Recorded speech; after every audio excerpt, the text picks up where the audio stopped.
Assalamualaikum warahmatullahi wabarakatuh. Selamat berjumpa kembali teman-teman di video saya kali ini. Saat ini waktu menunjukkan pukul 2 siang. Domba-domba sudah melewati fase ngayemi kalau di bahasa Jawa ya. Kalau bahasa ilmiahnya remastikasi, regurgitasi dan lain sebagainya. Intinya adalah proses pencernaan dari rumen retikulum kembali ke mulut untuk dipamah ulang ya, makanya dinamakan pemamah biak. Hasil pamahan kemudian masuk lagi ke dalam perut untuk dicerna menuju pencernaan akhir sampai ke usus halus, sampai ke usus besar dan keluar menjadi kotoran. Biasanya di tempat saya atau secara umum ternak makan mulai jam setengah 8 pagi, kemudian biasanya habis sampai jam 10. Setelah itu mereka akan tiduran ya, minum, perut penuh, kemudian dia akan laying bahasa Inggrisnya. Dia tiduran untuk melakukan proses pencernaan, karena kita ingat bahwa pakan mereka mengandung cukup banyak serat, karena kalau kurang serat mereka malah tidak terlalu baik ya, sehingga dia butuh yang namanya mencerna pada jam-jam yang pasti. Maka dari itu di peternakan saya pemberian pakan bentuknya akan sama, komposisi maksud saya, kemudian jam pemberian juga akan sangat sama. Kenapa seperti itu? Karena harapannya enzim pencernaan, hormon untuk metabolisme yang berhubungan dengan pencernaan, mereka dapat bekerja di jam yang relatif sama setiap harinya. Karena apa?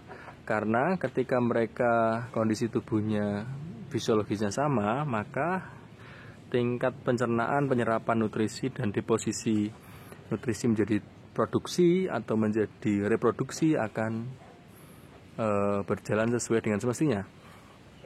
Tapi kalau kita gonta-ganti jenis pakan, gonta-ganti jam pemberian pakan, maka dikhawatirkan akan merusak mekanisme fisiologis tubuhnya, sehingga apa yang kita berikan tidak akan terekspresi dengan maksimal atau sempurna sesuai yang kita harapkan atau sesuai teori. Sehingga menurut saya kuncinya adalah pakan harus stabil dan jam pemberian pakan juga harus relatif sama setiap harinya. Termasuk frekuensinya, apakah frekuensi pakan 1, 2, 3, 4 per hari menimbulkan dampak yang berbeda atau sama? Ya intinya semakin banyak frekuensi makan ya semakin bagus. Tapi kalau hari ini sekali makan sehari sekali, besok makan sehari 2 kali, kemudian besoknya lagi sekali lagi, berikutnya 3 kali, nah itu menurut saya akan merubah fisiologi dalam mencerna pakan mereka. Jadi mereka akan bingung di bawah sadarnya, tubuhnya yang bingung, bukan ternaknya ya, tapi tubuhnya bingung dalam merekam perubahan-perubahan tersebut. Kita lihat di sana ada calon pacek kita ya. Ini si ekor besar ini. Nanti kita akan jadikan pacek setelah pacek lama sudah terjual. Di 1 tahun ke depan dia akan mengawini. Nanti setelah dia menghasilkan anak, maka odong-odong akan saya masukkan menjadi pacek berikutnya untuk anak-anak si ekor gemuk ini. Harapan saya ingin memiliki ternak-ternak dari darah ekor gemuk dan juga darah merino atau Texel. Jadi kita sekarang punya ekor tipis ya, ini ekor tipis, betina ini ekor tipis, kemudian sang hitam ekor tipis. Kita punya anakan hitam juga ekor tipis. Kemudian di sana ini ada ekor semi gemuk. Kita akan kawinkan semua dengan ekor gemuk dulu untuk mencari postur ya, postur yang tinggi dan berpantat besar, dalam arti di sini berekor cukup besar. Nanti induk-indukan dari darah itu betina kita akan simpan, dan betina itu akan kita kawinkan dengan produsen daging yaitu Texel atau Merino. Saat ini kita kemungkinan pakai cross ya, jadi cross Texel X Merino. Jadi mempunyai darah Texel dan Merino atau Dombos dan domba batur. Nanti kita akan bolak-balik terus perkawinannya sampai ketemu jenis yang saya inginkan.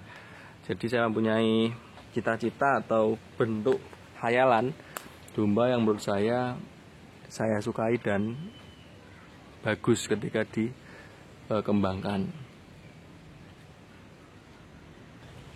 Nah,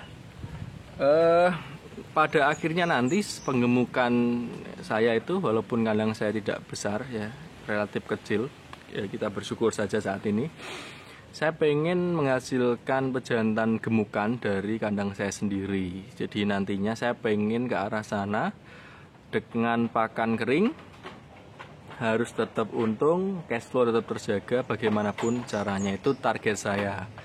Sehingga dengan cara seperti itu, normalnya yang saya harus kerjakan saat ini adalah mencari indukan yang dapat beranak duplet atau minimal beranak 2. Walaupun sementara 2 indukan yang kita miliki peranakan kemarin beranak 1 ya. Kita coba nanti kalau keluar 1 lagi, mungkin ada kebijakan untuk kita ganti menjadi indukan yang membawa anak 2. Jadi walaupun mereka beranak 2, saya pengennya anak 2 itu membawa genetik tubuh yang relatif besar dan bagus, sehingga dalam 3-4 bulan atau pasca sapeh mencapai bobot yang diharapkan atau minimal bisa mencapai 20 kilo. Jadi ketika kita gemukkan, harapannya di 6 bulan itu bisa mencapai 30 kilo. Jadi tidak muluk-muluk ya bobotnya. Jadi kalau kita mau gemukkan sampai 8 bulan ya targetnya di atas 40 kilo. Jadi memang sangat realistis karena saat ini banyak sekali dombos-dombos murni atau domba-domba murni itu di umur 5 bulan bobotnya udah 40 sekian ya, udah sangat normal. Tapi anak 1 ya, ini kita crossingkan dengan domba-domba ekor gemuk atau semi gemuk, itu tujuannya memang untuk mencari genetik anak 2-nya, sehingga semua kita kosongkan ke dalam bentuk ekor gemuk dulu dengan pejantan ekor gemuk itu. Nanti anak-anaknya kita harapkan membawa genetik 2 karena dulunya si ekor gemuk itu dari kandang yang memang relatif beranak 2. Jadi dia semoga membawa darah 2, mengembalikan anakan-anakan dari induk yang beranak 1.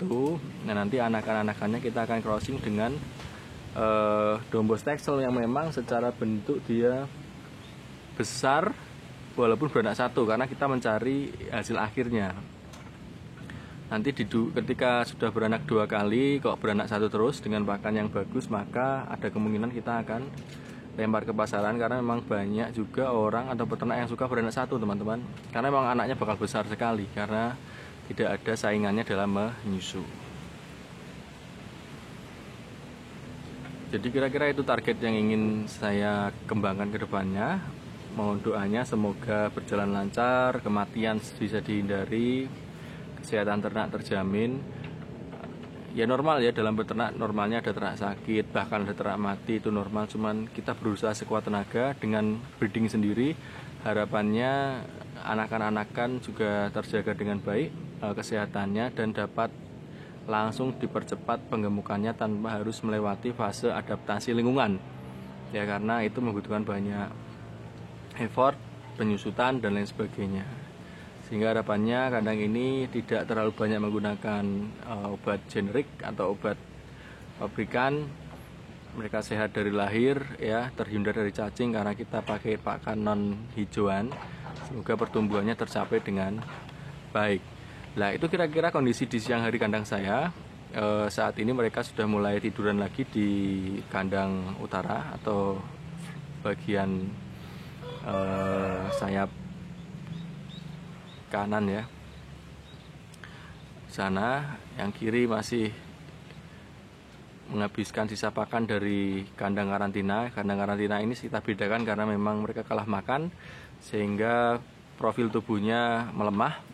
Kita harus segera tangani agar dia segera masuk makan, karena semakin dia kalah makan maka semakin merugikan dan kecepatan tumbuh akan terganggu. Kira-kira itu teman-teman yang dapat kita liput di siang hari ini. Semoga memberikan sedikit tambahan informasi untuk teman-teman semua. Mohon komennya ketika ada masukan atau ada hal-hal yang penting untuk disampaikan. Sampai jumpa di video berikutnya. Wassalamualaikum warahmatullahi wabarakatuh.